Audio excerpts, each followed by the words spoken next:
வணக்கம். அன்பான சகோதர சகோதரிகளே, இன்றைய சாட்டர்டே பிரீமியர் லைவுக்கு உங்களை அன்புடன் வரவேற்கிறோம். ஒரு கணம் நினைத்து பாருங்கள்.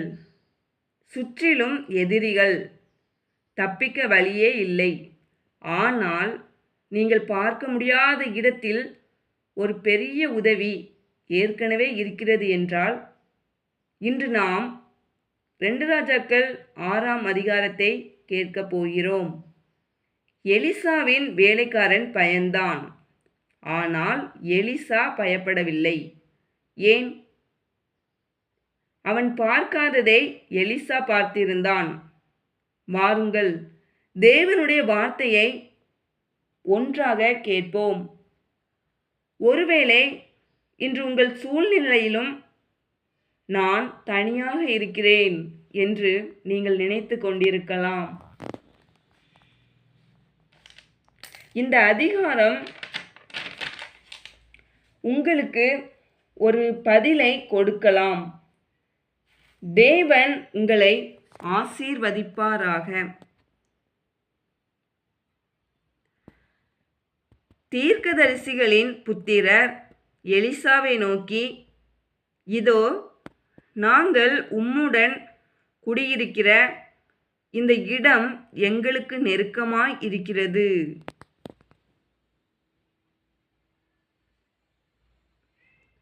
நாங்கள் யோர்தான் மட்டும் போய் அவ்விடத்தில் ஒவ்வொரு உத்திரத்தை வெட்டி குடியிருக்க அங்கே எங்களுக்கு ஒரு இடத்தை உண்டாக்குவோம் என்றார்கள். அதற்கு அவன், போங்கள் என்றான். அவர்களில் ஒருவன், நீர் தயவு செய்து உமது அடியாரோடே கூட வரவேண்டும் என்றான். அதற்கு அவன், நான் வருகிறேன் என்று சொல்லி அவர்களோடே கூட போனான். அவர்கள் யோர்தான் நதியருகே வந்தபோது மரங்களை வெட்டினார்கள்.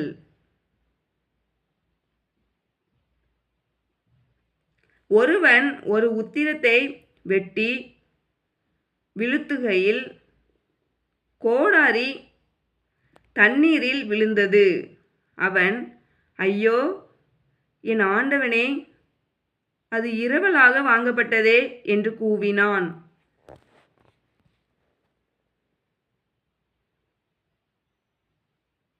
தேவனுடைய மனுஷன், அது எங்கே விழுந்தது என்று கேட்டான். அவன் அந்த இடத்தை காண்பித்தபோது ஒரு கொம்பை வெட்டி அதை அங்கே எறிந்து அந்த இரும்பை மிதக்க பண்ணி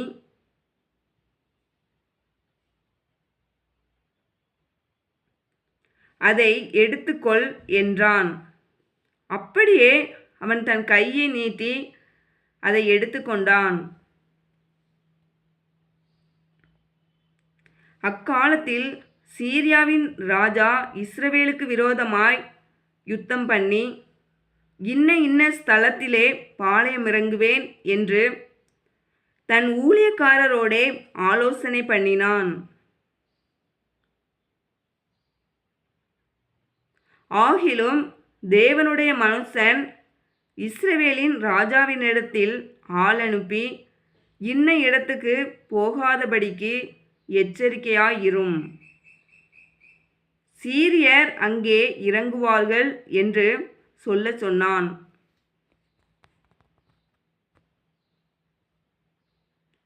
அப்பொழுது இஸ்ரவேலின் ராஜா, தேவனுடைய மனுஷன் தன்னை எச்சரித்து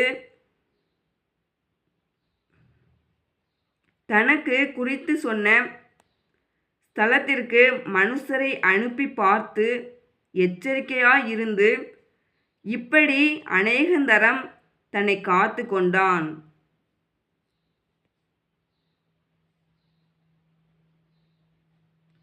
இந்த காரியத்தின் நிமித்தம் சீரிய ராஜாவின் இருதயம் குழம்பி அவன் தன் ஊழியக்காரரை அழைத்து, நம்முடையவர்களில் இஸ்ரவேலின் ராஜாவுக்கு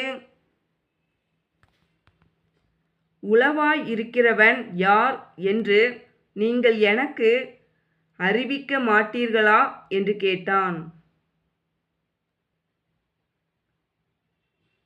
அப்பொழுது அவன் ஊழியக்காரரில் ஒருவன், அப்படியில்லை, என் ஆண்டவனாகிய ராஜாவே, நீர் உம்முடைய பள்ளி அறையிலே பேசுகிற வார்த்தைகளையும் இஸ்ரவேலில் இருக்கிற தீர்க்கதரிசியாகிய எலிசா இஸ்ரவேலின் ராஜாவுக்கு அறிவிப்பான் என்றான். அப்பொழுது அவன், நான் மனுஷரை அனுப்பி அவனை பிடிக்கும்படி நீங்கள் போய் அவன் எங்கே இருக்கிறான் என்று பாருங்கள் என்றான். அவன் தோத்தானில் இருக்கிறான் என்று அவனுக்கு அறிவிக்கப்பட்டது.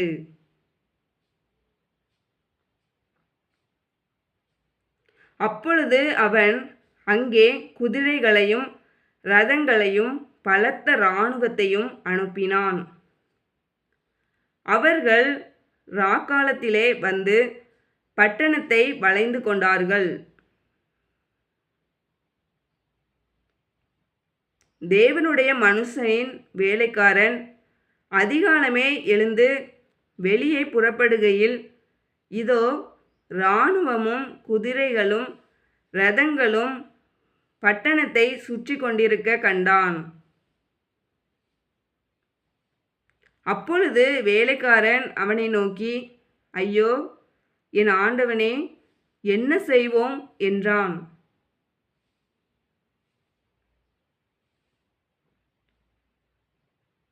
அதற்கு அவன், பயப்படாதே, அவர்களோடு இருக்கிறவர்களை பார்க்கிலும் நம்மோடு இருக்கிறவர்கள் அதிகம் என்றான்.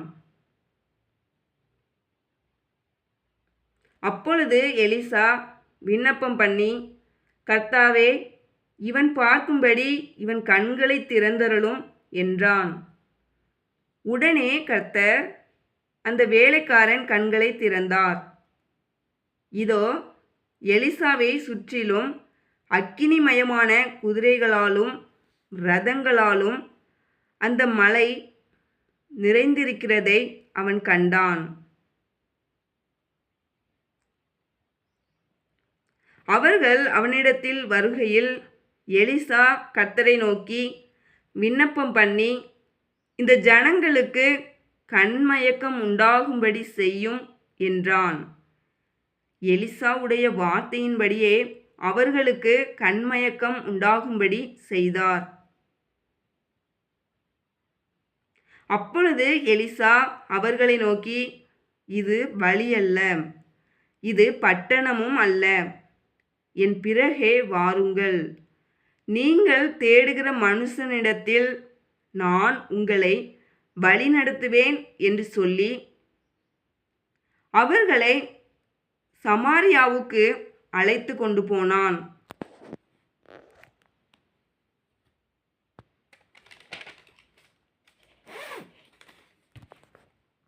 அவர்கள் சமாரியாவில் வந்தபோது எலிசா, கர்த்தாவே, இவர்கள் பார்க்கும்படிக்கு இவர்கள் கண்களை திறந்தருளும் என்றான்.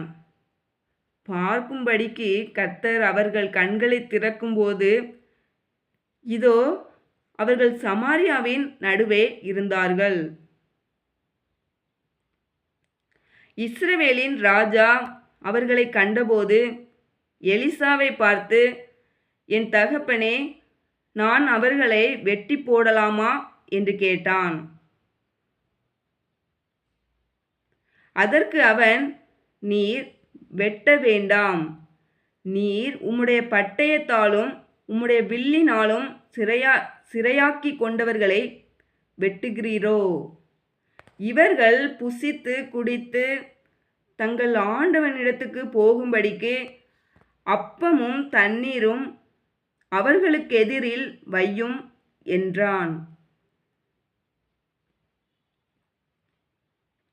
அப்பொழுது அவர்களுக்கு பெரிய விருந்து பண்ணி அவர்கள் புசித்து குடித்த பின்பு அவர்களை அனுப்பிவிட்டான்.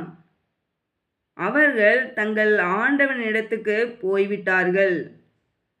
சீரியரின் தண்டுகள் இஸ்ரவேல் தேசத்திலே அப்புறம் வரவில்லை.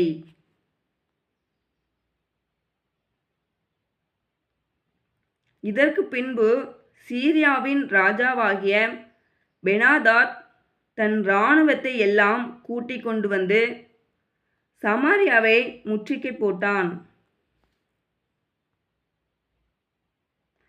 அதனால் சமாரியாவிலே கொடிய பஞ்சம் உண்டாயிற்று.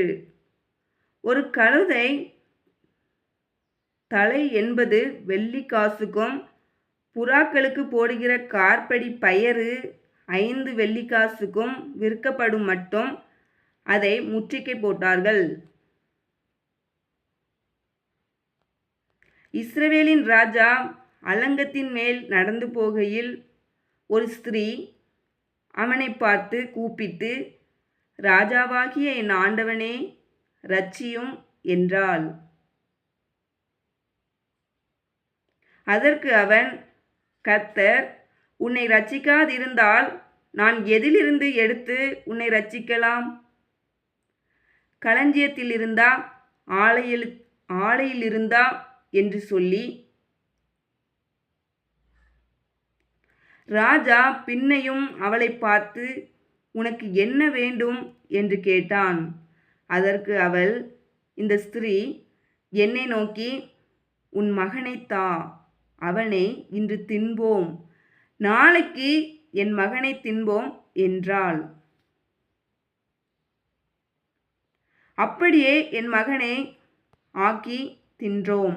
மறுநாளில் நான் இவளை நோக்கி, நாம் உன் மகனை தின்ன அவனை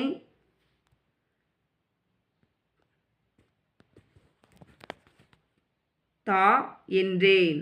அவள் தன் மகனை ஒளித்து விட்டாள் என்றாள். அந்த ஸ்திரீயின் வார்த்தைகளை ராஜா கேட்டவுடனே அலங்கத்தின் மேல் நடந்து போகிற அவன் தன் வஸ்திரங்களை கிழித்து கொண்டான். அவன் உள்ளே தன் சரீரத்தின் மேல் ரெட்டுடுத்திருக்கிறதை ஜனங்கள் கண்டார்கள். அவன் சாப்பாத்தின் குமாரனாகிய எலிசாவின் தலை இன்றைக்கு அவன் மேல் இருந்தால் தேவன் அதற்கு சரியாகவும் அதற்கு அதிகமாகவும் எனக்கு செய்ய கடவர் என்று சொன்னான். எலிசா தன் வீட்டில் உட்கார்ந்திருந்தான். மூப்பரும் அவனோடு உட்கார்ந்திருந்தார்கள். அப்பொழுது ராஜா ஒரு மனுஷனை தனக்கு முன்னே அனுப்பினான். இந்த ஆள் எலிசாவினிடத்துக்கு வரும் முன்னே அவன் அந்த மூப்பரை நோக்கி, என் தலையை வாங்க அந்த கொலை பாதகனுடைய மகன் ஆள் அனுப்பினான், பார்த்தீர்களா? அந்த ஆள் வரும்போது நீங்கள் அவனை உள்ளே வர ஒட்டாமல் கதவை பூட்டி போடுங்கள். அவனுக்கு பின்னாக அவன் ஆண்டவனுடைய காலின் சத்தம் கேட்கிறது அல்லவா என்றான். அவர்களோடே அவன் பேசிக் கொண்டிருக்கையில் அந்த ஆள் அவனிடத்தில் வந்து, இதோ இந்த பொல்லாப்பு கர்த்தரால் உண்டானது. நான் இனி கர்த்தருக்காக காத்திருக்க வேண்டியது என்ன என்று ராஜா சொல்லுகிறார் என்றான்.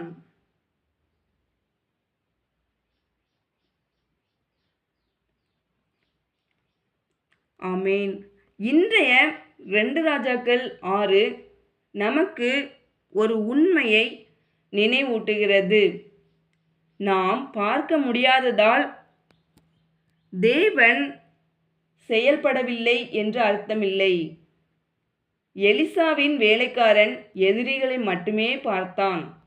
ஆனால் எலிசா தேவனுடைய உதவியை நம்பினான். நீங்கள் பார்க்க முடியாத சூழ்நிலையிலும் தேவனை நம்புகிறீர்களா?